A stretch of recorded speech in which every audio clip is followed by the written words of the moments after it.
action. What's actually going on to versus someone that just sits still on a couch? I mean, I say this, and it's like this is truly the honest answer.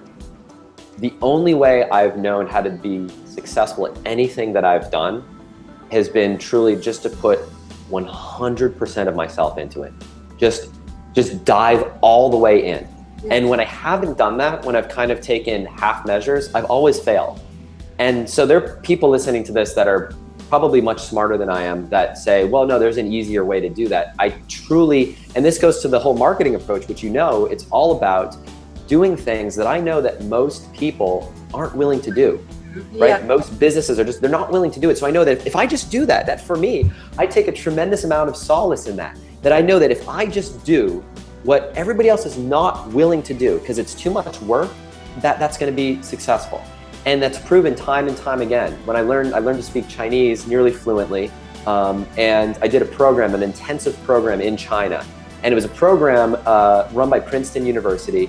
And it's a program where you sign a pledge and you can only speak Chinese. Like you cannot speak any English, you cannot read any English books. If they hear a word of English, you're actually kicked out of the program. Yes, yes. And when I went into that program, I tell this story, I had studied 2 years of Chinese at Brown. Okay. And in this program, it was the summer after my third year in university. So I should have been into the third year level program. Right. 2 years of university, so you go into the third year program. Now I get to this program and they make you take this entrance exam. They make you take a test to gauge what your level's at. It's kind of mostly a formality, right? And so I go through this test and I take the test, and then at the end they put your names up on a wall. They have everybody's name up at the list, like what level you're in. And for the most part, it's like, okay, yeah, you expect it. And then there were a couple names, my name wasn't on the list. Right. and I'm looking for it, and eventually I get a tap on the shoulder, and the director of the program says, "Can you come in my office?" Wow. And it's me and these two other girls. Uh-huh.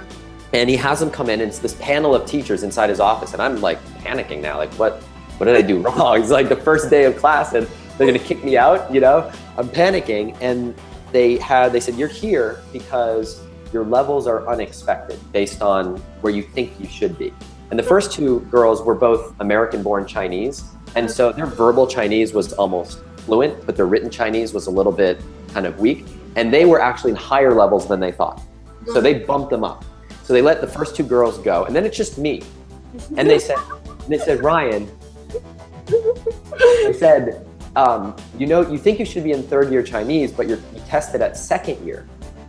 Right. And I'm thinking, that can't be. I already took 2 years of Chinese. This would be like remedial. It'd be like taking the class again. Yes. And they said, "So what we want to do is we want to hear you speak a little bit to see if we can, justify putting you in the third year class."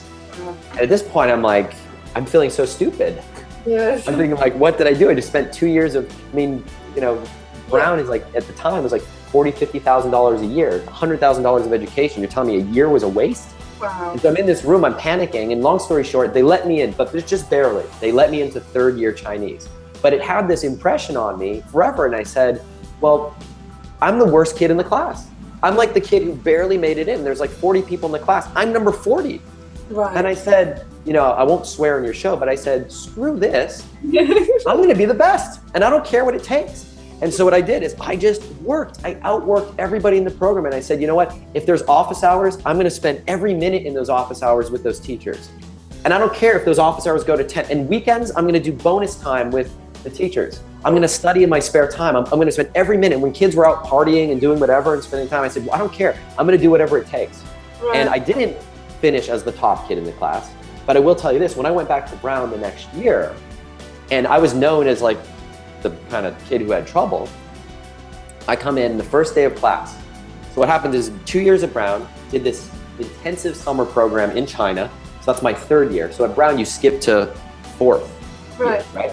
So I'm in fourth year Chinese, and I'm with the kids that are, all good. And first thing in class, the teachers asks everybody in class, how was your summer? What did you do? And everybody kind of responds. And then she gets to me, and this teacher, she was my first year teacher. She was the first teacher I ever had in Chinese, and she knew how bad I was. Right. And I speak up in class, and her jaw hits the floor. Wow. She did one. And so then she's challenging me now. So she's asking me more detailed questions. I'm just going boom, boom, boom, boom, boom. And we're having this conversation, fluent Chinese conversation, and everyone in the room, you could feel it. Just kind of had one of these like surreal moments. Like, what the heck just happened? and that's when I knew it. I knew I'd achieved my goal, that I went from being the worst kid in the class to the best kid and the highest. And then eventually they took me out of that class and put me in an independent study because it was too basic, it was too easy for what I was doing. Okay, do you know? And so the point is, what's the secret? I don't have a secret. The secret is you just buckle down and you work with this focus and determination. And that comes down to the clarity in your goals, singularity in your purpose. What is it that you really want to do? Focus on that one thing and make it happen.